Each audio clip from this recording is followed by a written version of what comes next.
नमस्कार, आप देख रहे हैं दिल्ली ग्लो न्यूज। आपके साथ मैं हूं कल्याणी। शुरुआत करते हैं आज की खास खबरों से। दिल्ली एनसीआर में सभी आवारा कुत्तों को 8 सप्ताह के भीतर आश्रय गृहों में भेजने के सुप्रीम कोर्ट के आदेश पर पशु अधिकार कार्यकर्ता मेनका गांधी ने कहा कि दिल्ली में कुत्तों के लिए एक भी आश्रय गृह नहीं है। 3 लाख कुत्तों को कहां डालेंगे?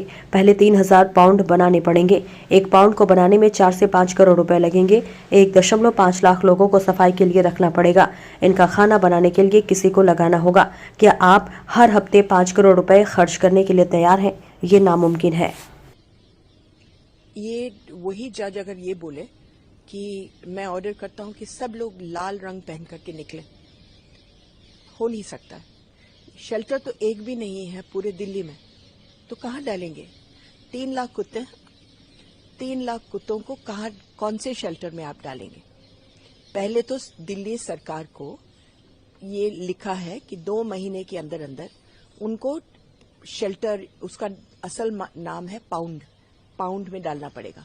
अब उसके लिए पाउंड बनाने पड़ेंगे।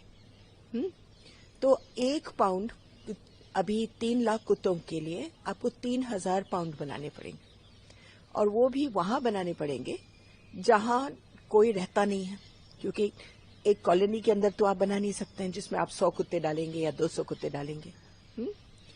तो एक पाउंड को बनाने में आपको लगेंगे 4-5 करोड़, क्योंकि दीवारें बहुत बड़ी होंगी, जगह भी आपको चाहिए कम से कम 1 एकड़। तो 3000 एकड़ आप ढूंढिए जहां लोग नहीं हैं और वहां बनाइए। दूसरी चीज ये है कि आपको 1.5 लाख लोगों को एम्प्लॉय करना पड़ेगा, क्योंकि सफाई के लिए। आखिर अगर 200 कुत्ते एक जगह में हैं तो गंदगी तो करेंगे ही करेंगे ना बेटे, तो फिर कौन साफ करेगा? 1.5 लाख लोग। फिर वॉचमैन करना है, फिर इनके लिए खाना बनाने के लिए किसी को करना है। अगर आपने गलती से अगर बना भी लिए तो ये बताइए कि आप 5 करोड़ रुपए हफ्ते खर्चा करने के लिए तैयार हैं कुत्तों को खिलाने के लिए हर हफ्ते? क्योंकि अभी तो वो मुफ्त में खा रहे हैं, फीडर्स, सिविल सोसाइटी उनको खिला रही है। अब तो सरकार कह रही है कि नहीं, हम रखेंगे और हम खिलाएंगे। तो बताइए कहां से पैसे आएंगे? और अगर आएंगे भी तो लोग क्या नहीं बोलेंगे कि आप गरीबों के लिए कुछ कर नहीं सकते हैं, आप कुत्तों को खिला रहे हैं? तो एक तो ये नामुमकिन है। दूसरा, अगर मान लो कोई जादू से हो भी गया तो फिर क्या होगा? 3 लाख कुत्तों को आप डालेंगे, सबसे पहले आपकी हाथापाई होगी हर गली में, क्योंकि लोग जो खिलाते हैं खड़े होकर के मारामारी करेंगे, इसको मत लेना, उसको मत लेना, शू शू करके भगा देंगे। आपका एक दिन जाएगा एक कुत्ते उठाने में, तो आपने 500 वैन लगाने हैं इस काम में। चलिए, अगर आपने ये भी कर लिया और उनको ले गए, तो उसके बाद अगर जिस दिन सड़क साफ हुए 3 लाख कुत्ते के, तो 2 चीजें होंगी।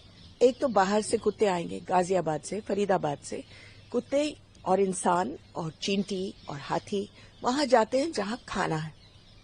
दिल्ली में बहुत खाना है, सब लोग खिलाते हैं, तो हमारे 3 लाख कुत्ते को 48 घंटे लगेंगे भरने में। तो फिर आप नए 3 लाख कुत्तों के साथ क्या करोगे जो स्टेरलाइज नहीं है? दूसरी चीज, अगर कुत्ते नहीं आए, आज बंदर जो फैल रहे हैं दिल्ली में, वो नीचे पेड़ों से नहीं उतरते कुत्तों के डर में। जिस दिन कुत्ते गए तो आपके बंदर यहां हर बगीचे में घूम रहे होंगे। ये हुआ था पेरिस में 1880 में, जब उन्होंने सारे कुत्ते बिल्लियों को मार डाला। 1 हफ्ते के अंदर अंदर कोई नहीं रह सकता था उस शहर में, क्योंकि सारे चूहे भर गए थे नालों में। तो उनको बुलाना, मतलब लाना पड़ा दूर से, फिर कुत्ते और बिल्ली। तो हर एक चीज की अपनी अपनी महत्व होता है। केवल कहना कि सारे कुत्तों को डालो पाउंड में, ये तो कोई राजा जैसे बोलता है ना कि पानी के लहरों को रोक दो, ये वही वाला जजमेंट है। मगर मैं एक और चीज कहना चाहती हूं, और वो ये है कि ये 2 बेंच का जजमेंट था, जो 2 बेंच का ऑर्डर था, 2 जजेस बैठे थे। इससे पहले सुप्रीम कोर्ट में 2 बेंच का ऑर्डर था, जस्टिस माहेश्वरी का। तो क्या उनका चलेगा या इनका चलेगा? क्योंकि जस्टिस माहेश्वरी ने कहा सब कुछ बहुत ठीक है, थोड़ा सा इसको और अच्छा कर दो, बस। अब ये और ये तो बिल्कुल एक जैसे हुए, दोनों अलग अलग ऑर्डर्स आए हैं सुप्रीम कोर्ट से, तो कौन माना जाएगा? सुप्रीम कोर्ट की ओर से ये भी कहा गया है कि डॉग्स बाइट्स की घटनाएं लगातार बढ़ रही हैं, उसको देखते हुए ये ऑर्डर्स दिया गया है। इसके साथ ही मेयर का भी इस पर बयान आया। तो मैं ये कह रही हूँ, डॉग बाइट्स पता नहीं बढ़ रहे हैं कि नहीं बढ़ रहे हैं, लेकिन हाँ, मीडिया उनके बारे में ज्यादा लिख रही है। और वो इसलिए है बेटा, डॉग्स तभी बाइट करते हैं जब आप उसको उठा करके जहां रहता है उसको उठा करके रिलोकेट करो। अब मेरी कॉलोनी से उठा करके आपकी कॉलोनी में डालेंगे तो जाहिर है कि वो अकेला महसूस अपने आप को होता है, उसको चोट लगी है, लोग उसको डंडों के बाहर, वहां के कुत्ते उसको मारने के लिए तैयार है, किसी न किसी को तो काटेगा। अब क्या हो गया है कि इस शहर के RWA रात को वैन्स बुला बुला करके कुत्ते उठवाते हैं ऑन पेमेंट और इधर उधर फिकवाते हैं हर एक गली में। अब ज्यादातर जहां फिकवाते हैं वो गरीबों के यहाँ, तो गलियों में जब नए नए कुत्ते आते हैं तो इतने भरे हुए होते हैं वो गलियां पहले से ही कि वहां मारामारी हो जाती है और फिर कुत्ते काटते हैं। तो अगर रिलोकेशन बंद कर दो, ये सब काटना पीटना बंद हो जाएगा। मैम, जिम्मे सिटी को दी गई है तो उस पर मेयर का भी स्टेटमेंट आया, उन्होंने कहा 6 हफ्ते का समय लगेगा। अब मेयर बहुत बहादुर इंसान है, 6 हफ्ते में वो 3000 जगह ढूंढ करके उनको बना भी पाएंगे और कुत्तों को भी पकड़ करके डाल देंगे और उनके खाने का इंतजाम भी करेंगे। दिल्ली को इस जजमेंट पर 15,000 करोड़ रुपए देना पड़ेगा शुरू में ही। तो अब आप इतनी बहादुरी करना चाहते हो तो हमें दिखाइए 6 हफ्ते में क्या करता है। कहना बहुत आसान होता है पॉलिटिशियंस के लिए, ये ढूंढे। इसका उपाय ये है कि आप ABC सेंटर्स को ठीक से चलाएं, जो स्टेरिलाइजेशन करते हैं, रिलोकेशन बंद करवाएं, तो 2 साल के अंदर अंदर आपकी सारी मुसीबत खत्म हो जाएगी।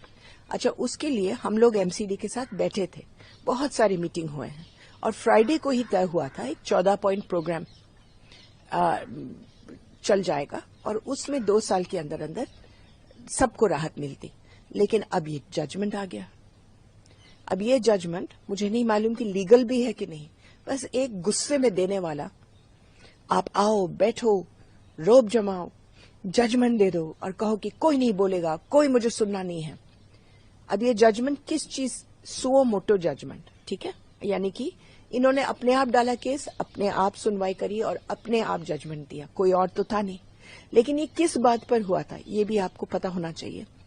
एक न्यूज़पेपर की क्लिपिंग थी जिसमें उन्होंने लिखा कि, मीडिया ने लिखा था कि एक लड़की को कुत्तों ने काट करके उसकी मौत हो गई।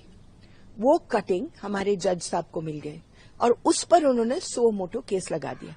लेकिन वो वाली लड़की को हम लोगों ने इन्वेस्टिगेट किया तो पता चला ये लड़की बेचारी मर तो गई थी, लेकिन कोई कुत्ता अगल बगल में कुछ नहीं था, वो मेनिंजाइटिस से मरी। और उनके माँ बाप भी यही बोल रहे हैं कि ये अखबारों में गलत निकला है।